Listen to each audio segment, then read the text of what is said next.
ये दुनिया तुम्हें वैसी नहीं दिखती है जैसी कि ये दुनिया है। ये दुनिया तुम्हें वैसी दिखती है जैसे तुम खुद हो। जिसकी नजर जैसी है उसके लिए ये दुनिया वैसी ही है। तो अगर तुम अपनी दुनिया को बदलना चाहते हो तो उसका सिर्फ एक तरीका है, अपनी नजर को बदलो। एक बार की बात है, एक बहुत बड़ा नेता एक साधु के छोटे से आश्रम में गया, क्योंकि उसने बहुत सुना था उस साधु के बारे में और उसके मन में आया कि मैं एक बार जाकर के देखता हूं कि लोग इतनी तारीफ क्यों करते हैं उसकी। तो जब वो उस आश्रम में गया तो वहां पर एक छोटा सा कमरा था जहां पर एक कालीन बिछा हुआ था। वहां पर कुछ लोग बैठे हुए थे नीचे और साधु जी सामने बैठे हुए थे। कुछ सवाल जवाब चल रहा था। तो जैसे ही वो अंदर गया, वो अकेला नहीं था, उसके साथ में 4 बॉडीगार्ड्स भी थे और उसको ये आदत थी कि जहां पर भी वो जाता था लोग अपनी जगह से खड़े हो जाते थे, उसकी तरफ देखते थे, हाथ जोड़ते थे, अपना सर झुकाते थे। लेकिन यहां पर ऐसा कुछ भी नहीं हुआ। साधु ने उसकी तरफ देखा तक नहीं, क्योंकि वो साधु किसी के सवाल का जवाब दे रहे थे। लेकिन नेता को इस बात पे गुस्सा आ गया। नेता को लगा कि ये मेरी बेइज्जती है। तो उस नेता ने साधु की बात को बीच में ही काटते हुए थोड़ा गुस्से से कहा, मैं आपसे कुछ कहना चाहता हूं। साधु ने उसकी तरफ देखा और बोले, आप थोड़ी देर रुकिए, पहले मैं इनके सवाल का जवाब दे लूं, उसके बाद में मैं आपसे बात करूंगा। तब तक अगर आप चाहें तो आप बैठ सकते हैं। बस साधु का इतना कहने की देर थी। नेता का चेहरा गुस्से से लाल हो गया और फिर उसने अपना सारा गुस्सा उस साधु के ऊपर निकाल दिया। अभी तक वो नेता बहुत ही तमीज से बात कर रहा था, यानी कि आप कह करके बात कर रहा था। अब वो तू तड़ाक पे उतर आया। नेता ने उस साधु को कहा, तुझे पता भी है मैं कौन हूं और तू किससे बात कर रहा है?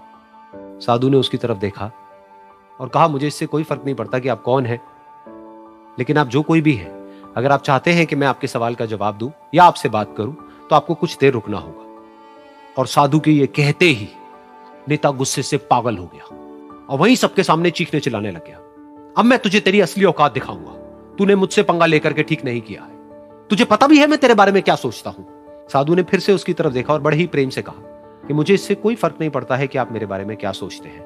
आप जो चाहे वो मेरे बारे में सोच सकते हैं। फिर उस नेता ने बोला कि तू चाहे सुनना चाहता है या नहीं, लेकिन मैं तुझे बताऊंगा यही सबके सामने कि मैं तेरे बारे में क्या सोचता हूं। तू एक बहुत ही घटिया इंसान है। तू कोई साधु नहीं है, तू एक ढोंगी है, पाखंडी है और यहां पर जितने भी लोग बैठे हैं उन सबको बेवकूफ बना रहा है।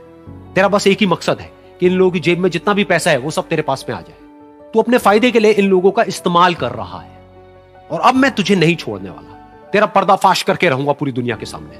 लेकिन उसके इतना बोलने के बाद भी उस साधु के चेहरे पर हल्की सी मुस्कान बनी ही रही। ये देखकर वो और तिल मिला गया और उसने कहा, अब बहुत हुआ, अब मैं यहां 1 मिनट भी नहीं रुकने वाला। लेकिन अभी भी तेरे पास में मौका है। अगर मुझसे माफी मांगनी है या मुझसे कुछ कहना है तो कह सकता है। इतना सब होने के बाद भी साधु बिल्कुल शांत था और उनके चेहरे पर एक मुस्कान थी।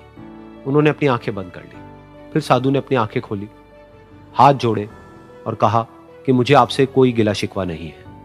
मेरे मन में आपके लिए कोई भी गलत ख्याल नहीं है। जो भी आपने मेरे बारे में कहा वो आपकी अपनी सोच थी, तो मुझे आप में कोई भी बुराई नजर नहीं आती है। मुझे आप एक बहुत ही भले इंसान लगते हैं। और साधु के इतना कहते ही नेताजी का दिमाग 7वें आसमान पर पहुंच गया। उनके चेहरे पर एक अजीब सी खुशी थी, क्योंकि उस साधु ने वो ही कहा जो बाकी सब लोग उस नेता को कहते हैं। और वो खुशी खुशी उस आश्रम से अपने घर की तरफ चला गया और जा करके अपने पिताजी के साथ में बैठ गया। उसके पिताजी की आंखें बंद थी और वो ध्यान में थे। पूरी जिंदगी उन्होंने सिर्फ लोगों की सेवा करी और बदले में कुछ भी एक्सपेक्ट नहीं किया। तो थोड़ी देर बाद जब उन्होंने अपनी आंखें खोली और देखा अपने बेटे को अपने साथ बैठे हुए, तो उनके बेटे के चेहरे पर आज एक अजीब सी खुशी थी जो आज से पहले उन्होंने कभी नहीं देखी थी।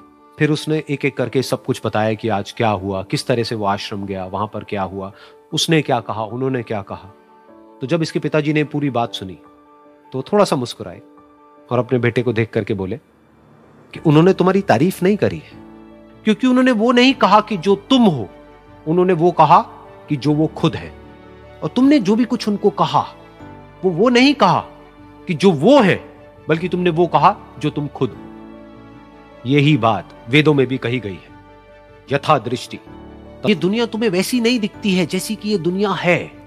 ये दुनिया तुम्हें वैसी दिखती है जैसे तुम खुद हो।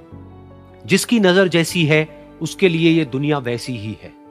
तो अगर तुम अपनी दुनिया को बदलना चाहते हो तो उसका सिर्फ एक तरीका है, अपनी नजर को बदलो।